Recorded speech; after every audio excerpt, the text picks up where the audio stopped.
ಜನರೆಲ್ಲ ಮೋದರಿಂಗಮ್ಮನದಿ ಬೋಧಿಸುತ್ತ ಜನರ ವೇದಾಪತಿ ಕೆಡಿಸಿರುವ ಸಾಧುನಿಗೆ ಗುಳಿಗೆ ಮಣಿಯುವೆನೋ ಸಾಧುನಿಗೆ ಗುಳಿಗೆ ಮಣಿಯುವೆನೋ ನಿಜವನ್ನರಿಸುವ ನಿಜ ಗುಳಿಯ ಗ್ರಂಥವನ್ನು ನಿಜವಾಗಿ ಬೇಳೆ ನಿಜದೋಳ್ ಮನ ಒಳಗಿಸುವ ಸುಜನಗೆ ನಿತ್ಯ ನಮಿಸುವೆನು ಸುಜನಗೆ ನಿತ್ಯ ನಮಿಸುವೆನು ಬದ್ಧ ಜೀವರಿಗೆಲ್ಲ ಅದ್ವೈತ ಬೋಧಾದಿ ಶುದ್ಧರನ್ನಾಗಿ ಗೈದ ಶ್ರೀ ಜಡೆ ಸಿದ್ಧ ಸಿದ್ಧಾರೂಢರಿಗೆ ನತನಪ್ಪೆ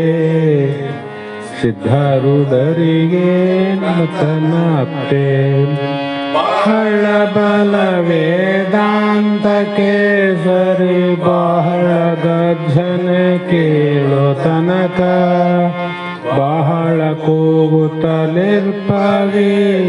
ಶಾಸ್ತ್ರವೆಂಬುವನರಿಯನು ಬಹಳ ಶಕ್ತಿಯ ಸಿಂಹ ಗರ್ಜನೆ ಬಹಳ ಕೇಳಿದ ಬಳಿಕ ಕೂಗವು ಬಹಳ ಕೇಳಲು ಬೇಕು ಎಂಬ ಶಾಸ್ತ್ರವು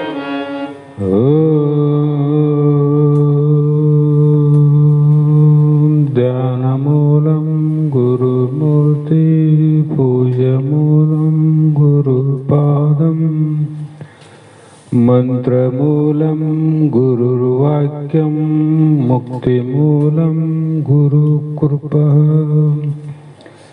ಜಗದಾದಿ ಜಗದ್ಗುರು ಸಿದ್ಧಾರೂಢ ಮಹಾಸ್ವಾಮಿಗಳ ಶ್ರೀಪಾದ ಪದ್ಮಗಳಿಗೂ ಆರೂಢ ಜ್ಯೋತಿ ಶಿವಪುತ್ರ ಮಹಾಸ್ವಾಮಿಗಳ ಶ್ರೀಪಾದಗಳಿಗೂ ಶ್ರೋತ್ರಿಯ ಬ್ರಹ್ಮನಿಷ್ಠರು ಬ್ರಹ್ಮಲೀನರು ನಿರಂತರ ಜ್ಞಾನದಾಸೋಹಿಗಳಾದ ಪರಮ ಪೂಜ್ಯ ಸದ್ಗುರು ಬಸವಾನಂದರ ಶ್ರೀ ಚರಣಗಳಿಗೂ ಅನಂತ ಅನಂತ ದೀರ್ಘ ದಂಡ ಪ್ರಣಾಮಗಳನ್ನು ಸಮರ್ಪಿಸುತ್ತ ಸದ್ಗುರು ಸಿದ್ಧಲಿಂಗಪ್ಪ ತಾತ ಕಪಗಲ್ ಇವರನ್ನು ಮನದೋಳು ಪೂಜಿಸುತ್ತ ತಮ್ಮೆಲ್ಲರಿಗೂ ವಂದಿಸುತ್ತ ಈ ದಿನ ಶ್ರೀಮನ್ ನಿಜಗುಣ ಯೋಗಿಗಳು ರಚಿಸಿದಂಥ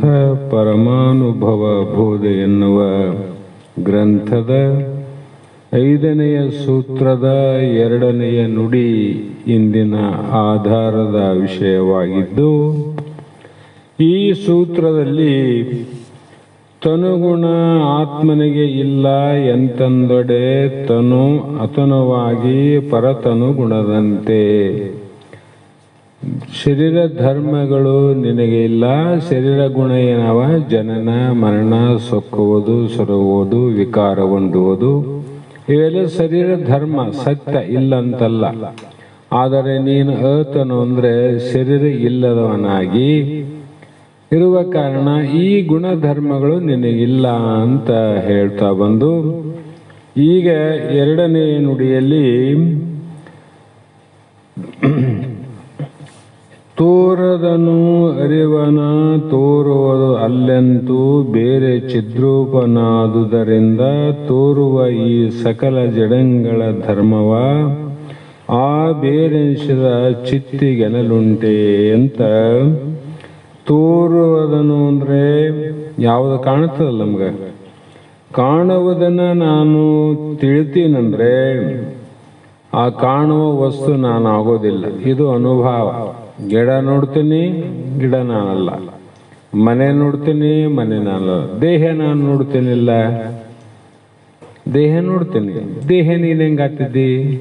ಹಾಗಾಗಿ ಆ ದೃಶ್ಯ ಸ್ವರೂಪವನ್ನು ಹೇಗಾದರೂ ಆಗ ಸಾಧ್ಯ ಇಲ್ಲ. ಗಿಡ ನೋಡುವವನು ಎಂದಿಗೂ ಗಿಡ ಆಗ ಸಾಧ್ಯ ಇಲ್ಲ. ದೇಹ ನೋಡೋನು ಹೆಂಗ ದೇಹ ಹತ್ತಿದ್ದಿ? ಎಂದಿಗೂ ದೇಹ ಆಗ್ಲಿಕ್ಕೆ ಸಾಧ್ಯನೇ ಇಲ್ಲ. ಭ್ರಮೆ ಆಗ್ಯದ, ನಿನಗೆ ಭ್ರಾಂತಿ ಆಗ್ಯದ. ಇಷ್ಟು ಗೊತ್ತಿದ್ರು ಕೂಡ ದೇಹ ನಾನು ಅಂತಿದ್ದಿ. ಹಾಗಾಗಿ ನೀನು ನೋಡುವ ವಸ್ತುವಿಗೆ ಸಾಕ್ಷಿಯಾಗಿ ನೋಡ್ತಿದ್ದೀವಿ, ವಸ್ತುವಾಗಿ ನೋಡಂಗಿಲ್ಲ. ದೇಹವನ್ನು ನೋಡುವ ದೇಹಕ್ಕೆ ಸಾಕ್ಷಿಯಾಗಿ ನೋಡ್ತಿದ್ದೀವಿ, ದೇಹಿಯಾಗಿ ನೋಡ್ಲಿಕ್ಕೆ ಬರ್ತದೇನು? ಹಾಗಾಗಿ ಆ ಕಾಣಿಸಿಕೊಂಬುವುದು ಹೇಗೆ ಆಗುವುದಿಲ್ಲವೋ, ಯಾವುದು ನೋಡ್ತೀವಿ ಅದು ನಾವಾಗೋದಿಲ್ಲಲ್ಲ.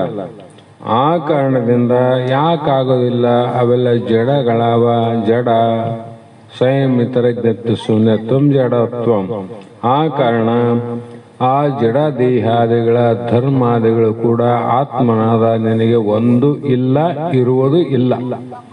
ಹೀಗೆ ನೀನು ಸ್ವಯಂ ಪ್ರಕಾಶನಾದ ಆತ್ಮನಿಗೆ ಮತ್ತು ದೇಹಕ್ಕೆ ಯಾವ ರೀತಿ ವಿಚಾರ ಮಾಡಿದರೂ ಸಂಬಂಧವೇ ಇಲ್ಲ.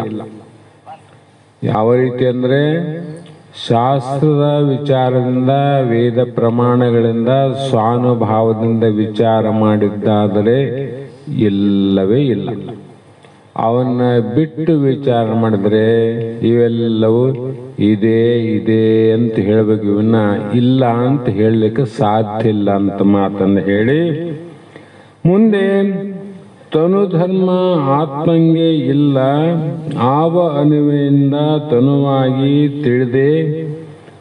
ತಿಳಿ ದೇವದತ್ತನ ತನು ಧರ್ಮವು ಯಜ್ಞದತ್ತನಿಗೆ ಇಲ್ಲೆಂದು ಎನಿಪಂತೆ ಮೈತ್ರಿ ನಿಜದಿಂದ ನೀನು ಅರಿಯೆಂದು. ಶರೀರ ಧರ್ಮವು ಆತ್ಮನಿಗೆ ಯಾವ ರೀತಿಯಿಂದ ವಿಚಾರ ಮಾಡಿದರೂ ಇಲ್ಲವೇ ಇಲ್ಲ. ಯಾಕಂದ್ರೆ ಶರೀರವಿಲ್ಲದ್ದರಿಂದ ದೇವದತ್ತನ ತನು ಧರ್ಮವು ಯಜ್ಞದತ್ತನ ನಾಮಕ ಪುರುಷನಿಗೆ ಇಲ್ಲವೆಂದೆನಿಪಂತೆ. ಇಲ್ಲೊಂದು ದೃಷ್ಟಾಂತ ಕೊಟ್ಟು ಹೇಳ್ಯಾರ, ಹಿಂದೆನೂ ಕೂಡ ಹೇಳಿವಿ. ಶರೀರ ಸಂಬಂಧ ಏನಾದ್ರಿ ಕೆಂಪು, ಕಪ್ಪು, ಬಿಳುಪು, ಸೊಕ್ಕುವೆ, ಸೊರಗುವಿಕೆ, ಬಾಲ್ಯ, ಯೌವನ ಇವೆಲ್ಲ ಅವ. ಮತ್ತೆ ಅದರ ಜೊತೆಗೆ ಅತ್ಯಂತ ಜನನ ಮರಣ ಅನ್ನುವಂಥ ದುಃಖ ಇವೆಲ್ಲವೂ ಅವ. ಆದರೆ ಎಲ್ಲ ಅನೇಕ ಧರ್ಮಗಳು ಆತ್ಮನಾದ ನಿನಗಿಲ್ಲ. ಯಾಕಂದರೆ ಆತ್ಮನು ದೇಹರಹಿತನಾಗಿದ್ದಾನೆ. ದೇಹ ಇದ್ರೆ ಅವನಿಗೆ ಹೇಳ್ಬೇಕಾಗಿತ್ತಲ್ಲ. ಆತ್ಮನಿಗೆ ದೇಹನೇ ಇಲ್ಲ ಅಂದಮೇಲೆ ಏನ್ ಹೇಳ್ತಾರಂತ. ಹಾಗಾಗಿ ದೇವದತ್ತನ ಶರೀರ ಧರ್ಮಗಳು ಬೇರೆಯಾದ ಯಜ್ಞದತ್ತನಿಗೆ ಹೇಗೆ ಇಲ್ಲವು? ದೇವದತ್ತ ಅಂತ ಒಬ್ಬ ಹೆಸರಿತ್ತು, ಅವನ ಶರೀರ ಧರ್ಮಗಳು ಬೇರೆ ಅವ. ಆ ಧರ್ಮಗಳು ಯಜ್ಞದತ್ತನಿಗೆ ಹೇಳಕ್ಕಾಗ್ತದೇನು? ಹೇಳಂಗಿಲ್ಲ. ಯಾಕಂದ್ರೆ ದೇವದತ್ತನಿಗೆ ಹೇಳುವ ಧರ್ಮಗಳು ಯಜ್ಞದತ್ತನಿಗೆ ಹೇಳಂಗಿಲ್ಲ. ಒಬ್ಬರ ಧರ್ಮ ಇನ್ನೊಬ್ಬರಿಗೆ ಹೇಳಂಗಿಲ್ಲಲ್ಲ. ಅದರಂಗ ದೇಹದ ಧರ್ಮ ಆತ್ಮನಾದ ನಿನಗೆ ಹೆಂಗೆ ಹೇಳ್ತದ್ದಿ? ಹೇಳುವುದಿಲ್ಲ. ಹೀಗೆ ತಿಳಿದರೆ ಆತ್ಮನಾದ ನಿನಗೆ ಇಲ್ಲವೆಂದು ತಿಳಿ. ತನುವಲ್ಲ, ಇಂದ್ರಿಯ ಅಲ್ಲವ, ಮತಿ ಮುಖ್ಯವೆನಿಪ ಕರ್ಣವಲ್ಲ. ಆತ್ಮನು ಅನಿತಕ್ಕೆ ಸಾಕ್ಷಿಕನಾದುದರಿಂದ ತಜ್ಜನಿತ ಧರ್ಮಗಳು ಆತ್ಮನೂ ಅಲ್ಲ. ಹೇಗಂದ್ರೆ ಆತ್ಮನು ಅಂದ್ರೆ ಯಾರಿಲ್ಲಿ? ನೀನೇ. ಜಾಗ್ರತ, ಸ್ವಪ್ನ, ಸುಸುಪ್ತಿ, ತೂರ್ಯವನ್ನ ತಿಳಿಯುವಂತ ಏನು ಜ್ಞಾನ ಅದ, ಆ ಜ್ಞಾನಕ್ಕೆ ಆತ್ಮ ಅಂದ್ರು. ತಿಳಿದಿಲ್ಲ ನೀನು. ಹಾಗಾಗಿ ನೀನು ಇಷ್ಟೇ ತಿಳಿತಿದ್ದೇನೆಂದ್ರೆ, ದೇಹ ಮೊದಲುಗೊಂಡು ಇಂದ್ರಿಯ, ಮನ, ಬುದ್ಧಿ, ಚಿತ್ತ, ಅಹಂಕಾರ ಎಲ್ಲವನ್ನು ತಿಳಿತಿದ್ದೆ ಅಂದ್ರೆ ಆ ಎಲ್ಲರ ಸ್ವರೂಪ ನಿನಗಿಲ್ಲ. ಯಾಕಿಲ್ಲ ನಿನಗ ಸ್ವರೂಪ? ಹಾಗಾಗಿ ನೀನು ಅವುಗಳೆಲ್ಲಕ್ಕೂ ಸಾಕ್ಷಿ.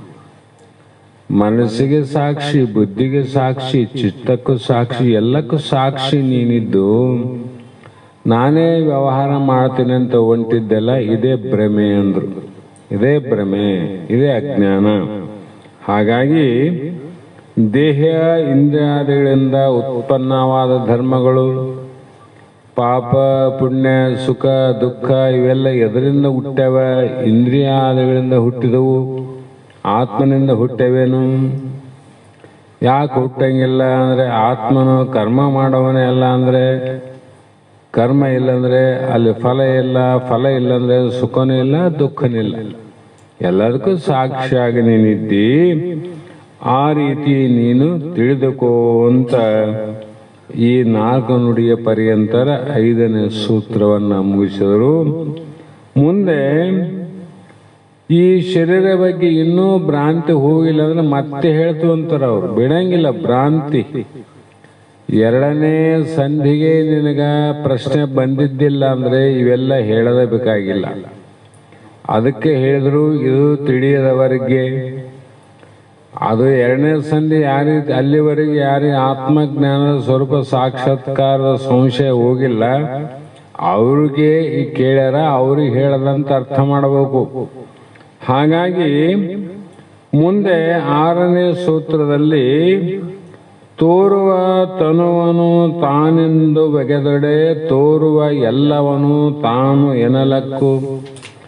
ಇಲ್ರಿ ಶರೀರ ತೋರ್ತದ ಅದಕ್ಕೆ ನಾನಂತೀನಿ, ಆತ್ಮ ನಂಗ ಶರೀರ ತೋರ್ದು ಇದ್ರೆ ನಾನ್ಯಾಕೆ ದೇಹ ಅಂತಿದ್ದೆ? ಆತ್ಮ ತೋರಂಗಿಲ್ಲಲ್ಲ, ಅಲ್ಲಿ ಸಂಶಯ ಇಲ್ಲ ನನಗ. ಆದ್ರೆ ದೇಹ ತೋರ್ತದ, ತೋರೋದಕ್ಕಾಗಿ ನಾನು ನಂದಂತೀನಿ. ನೀವಿದ್ರೆ ಹೀಗೆ ಹೇಳ್ತೀರಿ ಅಂತ ನೀನು ಒಂದು ವೇಳೆ ಅಂದ್ರೆ ತೋರುವ ಕಾರಣ ನಾನಂತೀನಿ. ನಿನ್ನ ಪ್ರಶ್ನೆ ಇದ್ರೆ ಈ ಒಂದು ತನಗಿಂತ ಬೇರೆಯಾಗಿ ತೋರ್ತವಲ್ಲ ಎಲ್ಲ ಕಾಣ್ಬೇಕಾದ್ರೆ ನನಗಿಂತ ಬೇರೆಯಾಗಿ ಕಾಣ್ತಾವ. ಕಾಣ್ತದ ಅದಕ್ಕೆ ನಾನಂತೀನಂದ್ರೆ ಜಗತ್ತಿನಾಗ ಇನ್ನೂ ಬಹಳ ಕಾಣ್ತಾವಲ್ಲ ನಿನಗ, ಅವೆಲ್ಲ ನೀನಂತೇನು ಅನ್ನಂಗಿಲ್ಲಲ್ಲ. ಮತ್ತೆ ಇಲ್ಲಿ ಪ್ರಶ್ನೆ ಮಾಡ್ತಿದ್ದಿ ತೋರ್ತದ ಅದಕ್ಕೆ ನಾನಂತೀನಿ ಅಂತಿದ್ದಿ. ಮತ್ತೆ ಇವೆಲ್ಲ ತೋರ್ತಾವಲ್ಲ ಇವಕ್ಕ ನಾನಂತ ಹೇಳು. ಯಾವ್ಯಾವು ಅಂದ್ರೆ ಪ್ರಶ್ನೆಗೆ ಉತ್ತರ ಹೇಳ್ತಾರ. ವ್ಯೋಮಾದಿ ಅನಿಲನ ವಹಿನಿ ಜಲವನು ಭೂಮಿಯನ್ನು ಅವಲೇ ನೀನೆಂದೊಡೆ ನಾಮಾದಿ ಬಿಡದು ಕಾಣಿಸಿಕೊಂಬ ಜಗವಿದೆಲ್ಲ ಮಾತು ನೀನೆಂದು ಎನಿಸುತ್ತಿರ್ಕೆ. ನೋಡು, ನಿನಗ ವ್ಯೋಮ ಅಂದ್ರೆ ಆಕಾಶ, ಆಕಾಶ ಕೆಳಗ ಅನಿಲ ಅಂದ್ರೆ ವಾಯು, ಅನಲ ಅಂದ್ರೆ ಬೆಂಕಿ, ಜಲ ಅಂದ್ರೆ ನೀರು ಮತ್ತು ಭೂಮಿ ಇವೆಲ್ಲ ಕಾಣ್ತಾವಿಲ್ಲ ನಿನಗೆ. ಕಂಡ ಮೇಲೆ ಕಾಣೋದಕ್ಕೋಸ್ಕರ ನಂದು ನಾನು ಅಂತೀನಂದ್ರೆ ಇವೆಲ್ಲ ಕಾಣ್ತಾವಲ್ಲ ಅವೆಲ್ಲ ನೀನು ಆಗ್ಬೇಕಾಗಿತ್ತಲ್ಲ. ಆಕಾಶ ನಾನು, ವಾಯು ನಾನು, ಅಗ್ನಿ ನಾನು, ಜಲ ನಾನು, ಭೂಮಿ ನಾನು ಅಂತ ಹೇಳ್ತಿದ್ದೇನು ಅಂದಾಗ ಹೀಗೆ ಆಗಿ ಎಲ್ಲಾ ಜಗತ್ತೇ ನಿನಗೆ ಕಾಣ್ತದಂದ್ರೆ ಜಗತ್ತೇ ನೀನು ಆಗ್ಬೇಕಾಗಿತ್ತಮ್ಮ. ಇಲ್ಲೇ ತಂದೆ ತಾಯಿ ಹುಟ್ಟಿದ ವಂಶದೇ ನಾವು ಅವನು ನನ್ನ ಮಗ ಅಲ್ಲ ಅಂತೀವಿ, ಅವನಂತಾನ ನಮ್ಮ ಅಪ್ಪ ಅಲ್ಲ ಅಂತಾನ. ಮತ್ತೆ ಜಗತ್ತೇ ನಾನಂತ ಅನ್ನೋ ಸೂರ್ಯ ಯಾರು? ಯಾರಿಗಿಲ್ಲ, ಅಜ್ಞಾನದಿಂದ ಹಂಗನ್ಸದ. ಹಾಗಾದ್ರೆ ಹೀಗಾಯ್ತು ಅಂದ್ರೆ ನಾನು ಒಂದ್ರೆ ಹೌದ್ರಿ ಎಲ್ಲ ಕಾಣ್ತದ, ಕಾಣೋದಕ್ಕೆಲ್ಲ ನಾನು ಅಂತೀನಂದ್ರೆ ನಾನು ಜಗತ್ತಿನ ವಸ್ತುವಿನ ಯಾವ ಹೆಸರನ್ನು ಹಿಡಿದು ಕೂಗಿದ್ರು ಕೂಡ ನೀವು ಓ ಅನ್ಬೇಕು. ನೋಡು, ಪೂಜಾರಿ ಅಂದ್ರೆ ಯಾಕೆ ಹೋ ಅಂತಿದ್ದಿ? ಸೋಗಪ್ಪ ಅಂದ್ರು ನೀವು ಓ ಅನ್ಬೇಕು, ರಾಮ ಅಂದ್ರೆ ನೀವು ಓ ಅನ್ಬೇಕು. ಅವಾಗೇನಂತಿದೆ, ರಾಮನ ಕರೆದಾರ, ಸುಗಪ್ಪನ ಕರೆದಾರ, ನಾನಲ್ಲ ಅಂತಿದ್ದಿ. ಅಂದ್ರೆ ನಿನ್ನ ಪ್ರಶ್ನೆ ಏನಾವ ಬರೇ ಭ್ರಮೆಯಿಂದ ಕೂಡೋ ಪ್ರಶ್ನೆ, ಅವಿಚಾರದ ಪ್ರಶ್ನೆಮ. ಅದಕ್ಕೆ ನಾ ಹೇಳದ್ದನ್ನು ನೀವು ಒಪ್ಪು. ಹೀಗೆ ಕೇಳಿದರೆ ಅದಂಗಾತದಂತ ನೀ ಹೇಳ್ತಿದ್ದಂದ್ಮೇಲೆ ನೀನೇ ವಿಚಾರ ಮಾಡಿ ನೋಡು. ನೀನೇ ಪ್ರಶ್ನೆ ಮಾಡಿದ್ದಿ, ನಿನಗೆ ಉತ್ತರ ಇಟ್ಟಿವಿ, ನೀನೇ ವಿಚಾರ ಮಾಡಿ ತಿಳ್ಕೊ ಹೌದು ಅಲ್ಲ ಅಂತ. ಹಾಗಾಗಿ ನೀನೆಲ್ಲದ ಒಡಲನ್ನು ನೀನೆಂದು ತಿಳಿದೊಡೆ ಮಾನಿನಿ ಘಟಪಟಾದಿಗಳನ್ನು ನೀನೆಂದು ಬಗೆಯಬೇವುದು ಜಡದುಶ್ಯತೆ ತಾನ್ ಅವರೊಳು ಸಮ ಹೋಗುವುದಾಗಿ. ಈಗ ಇವಕ್ಕೆ ನಾನಲ್ಲಂತಿದ್ದಿ, ಇಲ್ಲೇನದ ನೀನಲ್ಲದ ಒಡಲು. ಅವೆಂಗ 5 ಭೂತಗಳು ನೀನಲ್ಲ, ಅದಂತೆ ಭೂತದಿಂದ ಉತ್ಪತ್ತಿಯಾದ ಶರೀರ ಕೂಡ ನೀನಲ್ಲಲ್ಲ. ಹಾಗಾಗಿ ಮತ್ತೆ ನಾನಂತ ನೀನು ತಿಳಿದ್ರಿ ಅಂದರೆ ಮರ್ಯಾದಸ್ಥಳಾದ ಮೈತ್ರಿ ಘಟಪಟಾದಿಗಳನ್ನು ಕಾಣುವಂಥ ಯಾವ ಕೊಡ ಮತ್ತು ಬಟ್ಟೆಗಳನ್ನು ಕೂಡ ನಾನೆಂತ ಅನ್ನಬೇಕಾಗ್ತದ ಭಾವಿಸ್ತೇನು? ಇಲ್ಲ. ಯಾಕಂದರೆ ಆ ಘಟಪಟಾದಿಗಳಲ್ಲಿ ಜಡತ್ವಾದ ಮತ್ತು ದೃಶ್ಯತೆಯಾದ ಎರಡಾವಿಲ್ಲ.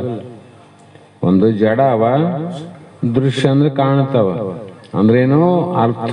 ಅವಕ್ಕೆ ನಾಮರೂಪ ಅಂತ ಅನ್ಬೇಕು. ಹಾಗಾಗಿ ತಾನು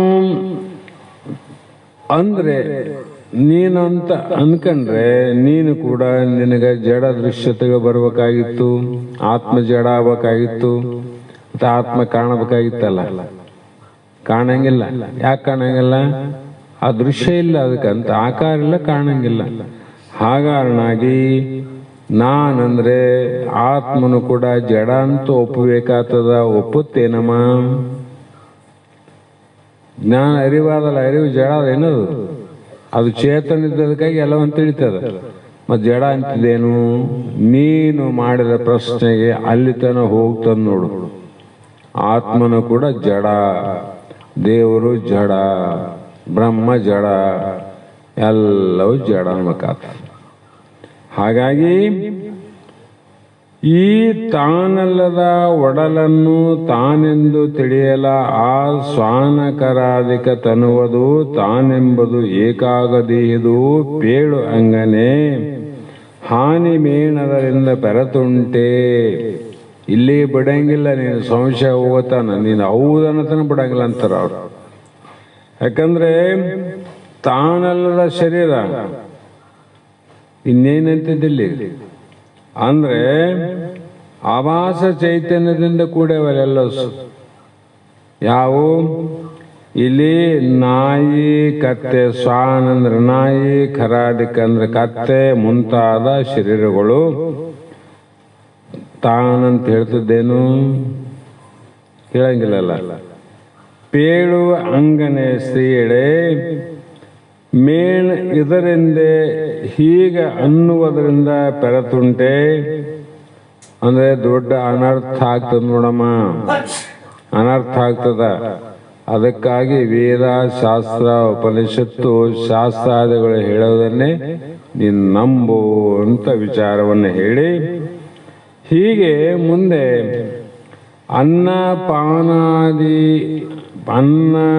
ಪಾನಾದಿನಾದ ತನುವ ನೀನೆಂದೆನೆ. ಅನ್ನಪಾನಗಳಿಂದ ಉದಿಸಿದ ಭಿನ್ನ ರೂಪಿನ ಮಲಮೂತ್ರ ರಕ್ತಾದಿಗಳು ನೀನೆಂಬುದು ನಿನಗಾಗದೆ. ಕತ್ತೆನಾಯ ಅಂತ ಅಲ್ಲಂತಿದ್ದೆ. ಇಲ್ರಿ, ಇದು ಅನ್ನ ಮತ್ತು ಅದರ ಒಂದು ರಸದಿಂದ ಇದು ಹುಟ್ಟದ ಶರೀರ, ಅನ್ನಮಯ ಕೋಶ ಅದ. ಅದಕ್ಕೆ ಈ ಶರೀರ ಮಾತ್ರ ನಾನಂತ ನಿಂತಿದ್ದಲ್ಲ, ಅನ್ನದಿಂದ ಉತ್ಪನ್ನ ಆಗ್ಯದ. ಅಂದ್ರೆ ಅನ್ನಪಾನಾದಿನಾದ ತನುವ ನೀನೆಂದನೆ. ಅನ್ನ ನೀರುಗಳಿಂದ, ಅನ್ನ ಪಾನದ ನೀರು, ಅನ್ನ ನೀರಿನಿಂದ ಹುಟ್ಟದ ಶರೀರ ನಾನಂತ ನೀನು ಹೇಳಿದರೆ, ಮತ್ತೆ ಇನ್ನೂ ಉಳಿದುವೆಲ್ಲ ಅನ್ನ ನೀರುಗಳಿಂದ ಉತ್ಪನ್ನಗಳಾಗ್ಯವಲ್ಲ. ಯಾವು? ನಿನ್ನಲ್ಲಿ ಮಲ, ಮೂತ್ರ, ರಕ್ತ ಮೊದಲಾದವುಗಳು ಅನ್ನ ನೀರಿನಿಂದ ಹುಟ್ಟವೋ, ಏನು ಬಂಗಾರ ಬೆಳ್ಳಿಯಿಂದ ಹುಟ್ಟವೋ, ಏನು ಗಿಡ ಮೂಲಿಕೆಯಿಂದ ಹುಟ್ಟವೋ ನಾವು ಅಂದಾಗ ಅವೆಲ್ಲವೂ ನೀನು ಯಾಕೆ ಆಗೋದಿಲ್ಲ? ನೀನು ಮಲ ಮೂತ್ರ ಅಂದ್ರು ಹೌದು ಅನ್ಬೇಕು ನೋಡು. ಅಂತಿದ್ದೇನು? ಕತ್ತೆನಾಯಿ ಹೌದಂದ್ರೆ ಅಂತಿದ್ದೇನು? ಇಲ್ಲ ಅಂದಾಗ ಅವುಗಳು ನಾನೆಂದು ನೀನು ಹೇಳಬಹುದು, ನಿನಗೆ ಅನಿಷ್ಟ ಅಂದ್ರು. ಅವುಗಳ ನಾನಂತ ಹೇಳಿದ ಅನಿಷ್ಟ ಅದ ನಿನಗ. ಹಾಗೆ ಇದನ್ನ ಸರಿಯಾಗಿ ತಿಳಿದುಕೋ ಎಂಬ ಭಾವವು ಯಜ್ಞವಲ್ಕ ಮಹರ್ಷಿಗಳ ಬೋಧ ಇದೆ. ಮುಂದ ಇಲ್ರಿ, ಇದು ಹುಟ್ಟದ ಮತ್ತು ಇದು ಸಾಯ್ತದ. ಅದಕ್ಕಾಗಿ ಈ ಹುಟ್ಟು ಸಾವಿಯಿಂದ ಕೂಡ ಶರೀರ ಅದಕ್ಕೆ ನಾನಂತೀನಿ ಇದಕ್ಕೆ ಹುಟ್ಟಿದ್ದಿಲ್ಲ ಸಾವಿದ್ದಿಲ್ಲ ಅಂದ್ರೆ ನಾನು ಅಂತಿದ್ದಿಲ್ಲ ಅಂತ ಅಂದ್ರೆ ನಾನು ಕೇಳ್ತೀನಿ, ನೀ ಹೇಳಮಂದ್ರು. ತನು ಪುಟ್ಟಿದೊಡೆ ನೀನು ಜನಿಸಿದನು ಏನೇ, ದಿನ ದಿನದಳು ಶತಕೋಟಿ ತನುಗಳು ಜನಿಸುವವು. ಅನಿತೆಲ್ಲವರುಳು ನೀರೇ ನೀನು ಸಂಜನಿಸಿದೆ ಎಂಬುದು ಅಲಸದೆ. ನೀ ಅಂತಿದ್ದೇನು, ತನು ಪುಟ್ಟಿದ್ರೆ ಶರೀರ ಹುಟ್ಟಿದಂತೆಲ್ಲ.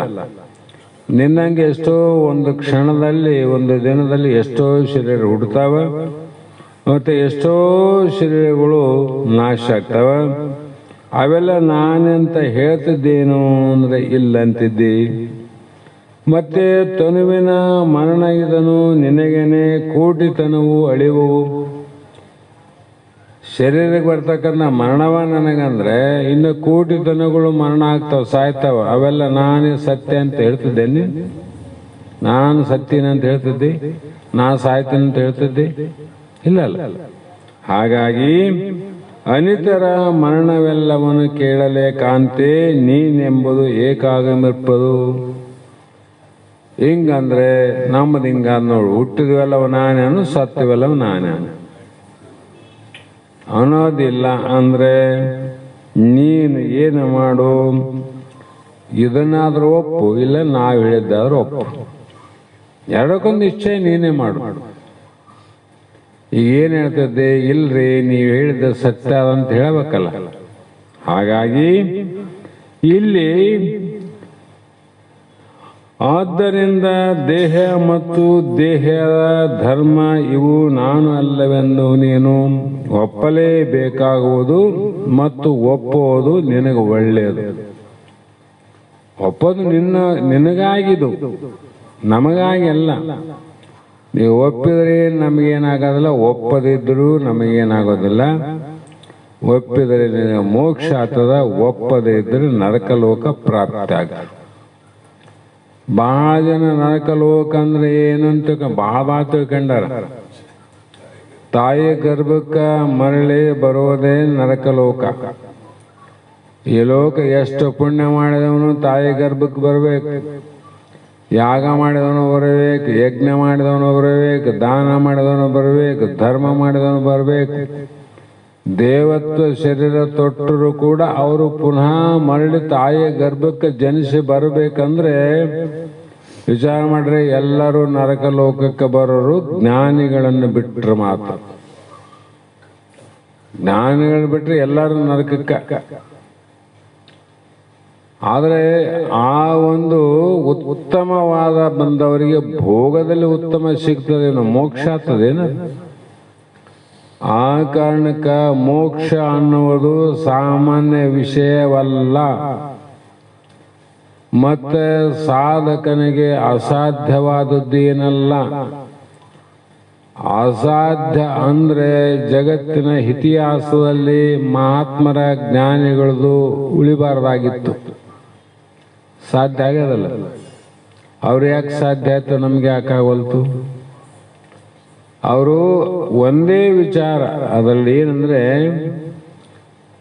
ಮಹಾತ್ಮ ಹೇಳುವಂತೆ ಗುರುಗಳು ಹೇಳುವಾಗ ಬಹಳ ಒಂದು ಗುರುಭಾವ, ಬ್ರಹ್ಮಭಾವ, ಸಾಕ್ಷಾತ್ ಭರ್ಗೋ ನರಾಕೃತಿ ಅಂತ ಭಾವ ಬಂದು ಅಷ್ಟಕ್ಕೆ ನಿಲ್ಲಂಗಿಲ್ಲ. ಶ್ರದ್ಧಾವಾನ್ ಲಭತೆ ಜ್ಞಾನ. ಗುರು ನಿನಗೆ ಏನು ಹೇಳ್ದ? ಅರಿವು ನೀನೆಂದು ಸದ್ಗುರು ಪೇಳೆ ತಿಳಿವನೆ ಜಾಣರ ದೇವ. ಬೇರೆ ಬೇರೆ ಕಡೆ ಯಾರು ಜಾಣರು ಅಂತ ವಿಚಾರ ಮಾಡ್ತಾರ. ಆದ್ರೆ ಮುಖ್ಯವಾದ ಜಾಣ ಯಾರು ಅಂದ್ರೆ ಆ ಒಂದು ಎಲ್ಲ ಅವಸ್ಥೆಗಳನ್ನ ಅರಿಯುವಂತ, ಜನನ ಮರಣಗಳನ್ನು ತಿಳಿಯುವಂತ ಆತ್ಮ ಅರಿವು ನೀನೇನಿದ್ದೆಲ್ಲ ಅದೇ ನಾನಂತ ನೀ ತಿಳ್ಕೊಂಡಿ ಅಂದ್ರೆ ಈ ಜನನ ಮರಣ ನೀನಲ್ಲ ಅಂತ ಅರ್ಥ ಆಗ್ತದ. ಅದು ನಾನಂತ ತಿಳ್ಕೊಂಡ್ರೆ ಇದು ನೀನಲ್ಲ ಅಂತ ಅರ್ಥ ಆಗ್ತದ. ಇದು ಎಲ್ಲಿವರೆಗೆ ನಾನಂತ ತಿಳ್ಕೊಂಡಿವಂದ್ರೆ ಶತಕೋಟಿ 100 ಕೋಟಿ ಜನ್ಮ ಎತ್ತಿ ಶಾಸ್ತ್ರ ಕೇಳಿದ್ರು ಕೂಡ ಆ ಒಂದು ಆತ್ಮಜ್ಞಾನದ ಅನುಭವ ಆಗೋದಿಲ್ಲ. ಅದಕ್ಕಾಗಿ ಒಂದೇ ಮಾತು ಹೇಳಿದ್ರು ಅವರು, ಅರಿವು ನೀನೆಂದು ಸದ್ಗುರು ಬೇಳೆ ತಿಳಿವನೇ ಜಾಣರ ದೇವ. ತಿಳಿಲಿಕ್ಕೆ ಏನು ಬೇಕಾ ಸಾಧನ? ಇಲ್ಲಿ ತಿಳಿಲಿಕ್ಕೆ ಸಾಧನಂತೂ ಅವ್ರು ಹೇಳ್ಯಾರ, ಶ್ರವಣ ಮನನ ಅವ್ರು ಹೇಳ್ತಾರೆ. ಇಲ್ಲಿ ಮತ್ಯಂತ ಶಿಷ್ಯನ ಸಾಧಕನ ಮುಖ್ಯವಾದ ಗುಣ ಯಾವುದಂದ್ರೆ ನಂಬು. ಅಷ್ಟಲ್ಲಿರೋದಿಲ್ಲ. ಇದು ಒಂದು ಅತ್ಯಂತ ಮುಖ್ಯವಾದದ್ದು. ಅದಕ್ಕೆ ಶ್ರದ್ಧೆ, ವಿಶ್ವಾಸ, ನಂಬಿಕೆ ಅನ್ನುವಂಥದ್ದು ಯಾರಲ್ಲಿ ಬಂದದ ಆತನಿಗೆ ನಾನೇ ಅರಿವಂತ ಜ್ಞಾನ ಆಗ್ತದೆ. ಜಡ ದೃಶ್ಯ ಮತಿ ಪರಿಣತಿಯಿಂದ ಕೂಡಿದ ದೇಹ ನಾನಂತ ಅರ್ಥ ಆಗ್ತದೆ. ಈ ಜಡ ದೃಶ್ಯ ಮಿಥ್ಯ ರೂಪ ಕಾಣುವಂತ ಜಗತ್ತು ನಾನಲ್ಲಂತದ. ಈ ಜಡ ದೃಶ್ಯ ಮಿಥ್ಯ ಪರಿಣಮಿತಿಯಿಂದ ಕೂಡಿದ ಯಾವುದೇ ವಸ್ತು ಕೂಡ ಅವುಗಳ ಧರ್ಮ ಕರ್ಮ ನನಗಲ್ಲ ಅಂತ ಏನಾಗ್ತಾನ, ನನಗೆ ಹುಟ್ಟಿಲ್ಲ, ನನಗೆ ಸಾವಿಲ್ಲ, ನನಗೆ ವಿಕಾರಿಲ್ಲ, ನನಗೆ ನಾಶ ಇಲ್ಲ ಅಂತಕ್ಕಂಥ ಅವಿನಾಶ ಪರಬ್ರಹ್ಮ ಅನ್ನುವಂಥ ದೃಢವಾದ ಜ್ಞಾನ ಆಗ್ತದೆ. ಎಲ್ಲ ಇತ್ತು, ನಂಬಿಕೆಲ್ಲ ಅಂದ್ರೆ. ಹಾಗಾಗಿ ದೇಹಾತ್ಮ ಭಾವ ನಿರಾಕರಣೆ ನಿರೂಪಣೆ ಸೂತ್ರ 6ಕ್ಕೆ ಪದ 37ಕ್ಕೆ 6ನೇ ಸೂತ್ರ ಮುಗಿತು. ಮತ್ತೆ ಇವತ್ತಿಗೆ ನಾವು ಇವತ್ತೀಗ ಈಗ ರಾತ್ರಿ 9 ಗಂಟೆಗೆ ಇಲ್ಲಿಂದ ಬಿಟ್ಟು ಇಂಚಲ ಶಿವಾನಂದ ಭಾರತಿ ಅಪ್ಪವರ ದೊಡ್ಡ ಒಂದು ಕಾರ್ಯಕ್ರಮದಲ್ಲಿ ನಾವು ಭಾಗಿಗಳಾಗಬೇಕಾಗಿದೆ. ಆ ಕಾರಣದಿಂದ ಅನಿವಾರ್ಯ ನಮಗೆ ಹೋಗ್ಬೇಕಂತ ಇಲ್ಲದಿದ್ರೂ ಕೂಡ ಮಹಾತ್ಮರು ನಮಗೆ ಬಹಳ ಒಂದು ದೇಯತ್ವದಿಂದ ಪೂಜ್ಯತೆಯಿಂದ ಪತ್ರಿಕೆಯಲ್ಲಿ ನಮ್ಮ ಹೆಸರು ಹಾಕ್ಯಾರ ಅವರು. ಹಾಗಾಗಿ ಅವರಿಗೆ ನಾವು ಗೌರವಪೂರ್ವಕವಾಗಿ ಹೋಗಿ ಆ ಕಾರ್ಯಕ್ರಮದಲ್ಲಿ ಒಂದೇ ದಿನ ನಾವು ಭಾಗಿಗಳಾಗಿ ಅವರಿಗೆ ನಮನವನ್ನು ಸಲ್ಲಿಸಿ ಬರುವಂಥದ್ದು ನಮ್ಮ ಆದ್ಯ ಕರ್ತವ್ಯ. ಆದ ಕಾರಣ ನಾವು ಹೋಗಲೇಬೇಕಾಯಿತು. ನಾವು 1ನೇ ತಾರೀಕಿಗೆ ಹೋಗ್ಬೇಕಂತ ಮಾಡಿದ್ದೀವಿ. 1ನೇ ತಾರೀಕಿಗೆ ಯಾವ ಸಿದ್ಧಾರೂಢ ಮಠದಿಂದ ಆರೂಢ ಜ್ಯೋತಿ ಶಕ್ತಿನಗರಕ್ಕೆ ಆಗಮಿಸ್ತದೆ. ಹಾಗಾಗಿ ಆ ಒಂದು ಕಾರ್ಯದಲ್ಲಿ ಎಲ್ಲರೂ ನಾವು ಸ್ವಲ್ಪ ಅದ್ದೂರಿಯಿಂದ ಭಾಗಿಗಳಾಗಿ ಆ ಆರೂಢ ಜ್ಯೋತಿ ಬರಮಾಡಿಕೊಂಡು ನಂತರ ಇಲ್ಲಿ ಮುಂದಿನ ಕಾರ್ಯಕ್ರಮದ ವೇಳಾಪಟ್ಟಿಯಂತೆ ಬಹುಶಃ ಮಸೀದಿಪುರದಲ್ಲಿ ಮಧ್ಯಾಹ್ನ ಪ್ರಸಾದವನ್ನು ಮಾಡಿಕೊಂಡು 4 ಗಂಟೆ ಒಳಗಾಗಿ ಇಲ್ಲಿ ಬರ್ತಾರೆ. ಸ್ವಲ್ಪ ದೂರದಿಂದ ಇಲ್ಲಿವರೆಗೂ ಬರಮಾಡಿಕೊಂಡು ನಂತರ ಸದ್ಗುರುಗಳ ಸನ್ನಿಧಿಯಲ್ಲಿ ಒಂದು ಮಂಗಲವನ್ನು ಮಾಡಿ ಅವರಿಗೆ ಸ್ವಲ್ಪ ಉಪಹಾರದ ವ್ಯವಸ್ಥೆಯನ್ನು ಮಾಡಿ ಮತ್ತೆ ನಾವು ಏನೋ ಕಾರ್ಯವನ್ನು ಮಾಡೋದು ಮಾಡಿ ಅವ್ರನ್ನ ಬೀಳ್ಕೊಡ್ಬೇಕಂತ ಅದ. ಆ ಕಾರಣಕ್ಕಾಗಿ ನಾನು ಯಾವತ್ತಿದ್ರೂ ಕೂಡ ಮತ್ತೆ ವಾಪಸ್ ಬರಲೇಬೇಕಾಗಿದೆ. ಅದಕ್ಕಾಗಿ ಅನಿವಾರ್ಯ, ನಾವು ಹೋಗೋದು ಬರೋದೇ ಕಷ್ಟ. ಹಾಗಾಗಿ ಆದ್ರಾಗಲಿ ಇಂಥ ಪುಣ್ಯಾತ್ಮನ ಕಾರ್ಯ ಸಿಗೋದು ಭಾಳ ಕಷ್ಟ ಅಂತೇಳಿ ಇದ್ದಕ್ಕಿದ್ದಂಗೆ ನಾನು ಇವತ್ತು ತಯಾರಾಗಿದ್ದೀನಿ.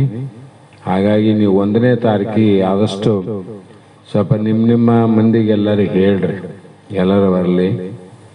ಬಂದ ಮೇಲೆ ಅವ್ರ ಕಾರ್ಯಕ್ರಮ ಹೋದ್ಮೇಲೆ ಮತ್ತೆ ಯಾರು ಸ್ವಲ್ಪ ಕುಂಭ ಕಳಸನ ಹೇಳಿ, ನೀವು ಕೂಡ ಬೇಕಿದ್ರೆ ಹೇಳ್ರಿ. ಕೊಡ ತವರು ಕುಂಭ ಇದ್ರೆ ಕುಂಭ, ಕಳಸಿದ್ರು ಕಳಸ. ಸೊ ಇಲ್ಲೇ ಬಸವ ಕಲ್ಯಾಣ ಮಂಟಪದಿಂದ ಇಲ್ಲಿವರೆಗೂ ಬರಮಾಡಿಕೊಂಡು ಬೇಗ ಅವ್ರನ್ನ ಬೀಳ್ಕೊಡ್ಬೇಕಂತ ನೀವೆಲ್ಲ ಪೂರ್ವ ತಯಾರನ್ನ ಮಾಡ್ರಿ. ನಾ ಇಲ್ಲ ಅಂತ ನೀವು ದೂರ ಇರೋದು ಬೇಡ. ಸ್ವಲ್ಪ ಆದಷ್ಟು ಮಟ್ಟಿಗೆ ಎಲ್ಲರೂ ಜವಾಬ್ದಾರಿಯಿಂದ ಈ ಕಾರ್ಯವನ್ನು ಮಾಡಿ ಅಂತಕ್ಕಂಥ ಮಾತನ್ನು ಹೇಳಿ ಮಂಗಲವನ್ನು ಹೇಳ್ರಿ. ಅರಿವಿನವರು ಬುದ್ಧಿ ಸ್ಮರಿಸುತ್ತ ಬೆಳಗಿರಿ ವರ ಗುರು ರಾಜನಿಗೆ ಧರಣಿಯ ಜನರ ತಾಪವರಿಸಿದ ಗುರು ಶಿವ ಪುತ್ರನಿಗೆ ನಿತ್ಯ ನಿರಂಜನ ನಿರುಪಮನಾದ ಅದ್ವೈತಾಚಾರ್ಯನಿಗೆ ಸದ್ವತ್ವಂ ಸವಿಕ್ತಿಲೆ ತಿಳುಪಿದ ಸತ್ಯ ಆನಂದನಿಗೆ ಗರಗದ ಶ್ರೀ ಗುರು ಮಣಿವಾಳೇಶನ ವರದಿಂ ಜನಿಸಿದಗೆ ಪರಮ ಸದ್ಗುರು ಶ್ರೀ ಸಿದ್ಧರೂಢರ ಕರುಣೆಯ ಕಂದನಿಗೆ ವರ ನಿಜ ಗುಣ ವಿರಚಿತ ಷಟ್ಶಾಸ್ತ್ರದ ಗುರುತನು ತಿಳುಪಿದಗೆ ಮೆರೆಯುವ ಹುಬ್ಬಳ್ಳಿ ಶಾಂತಾಶ್ರಮದೊಳು ಹರುಷದಿ ವಾಸಿಪಗೆ ಅರವಿನ ಆರತಿ ಸ್ಮರಿಸುತ್ತ ಬೆಳಗಿರಿ ವರ ಗುರು ರಾಜನಿಗೆ ಧರಣಿಯ ಜನರ ತಾಪವ ಹರಿಸಿದ ಗುರು ಶಿವ ಪುತ್ರನಿಗೆ ಶ್ರೀಮದ್ ಜಗದ್ಗುರು ಸಿದ್ಧಾರೂಢ ಸ್ವಾಮಿ ಮಹಾರಾಜ್ ಕಿ ಜೈ ಶ್ರೀ ಸದ್ಗುರು ಶಿವಪುತ್ರ ಸ್ವಾಮಿ ಮಹಾರಾಜ್ ಕಿ ಜೈ ಶ್ರೀ ಸದ್ಗುರು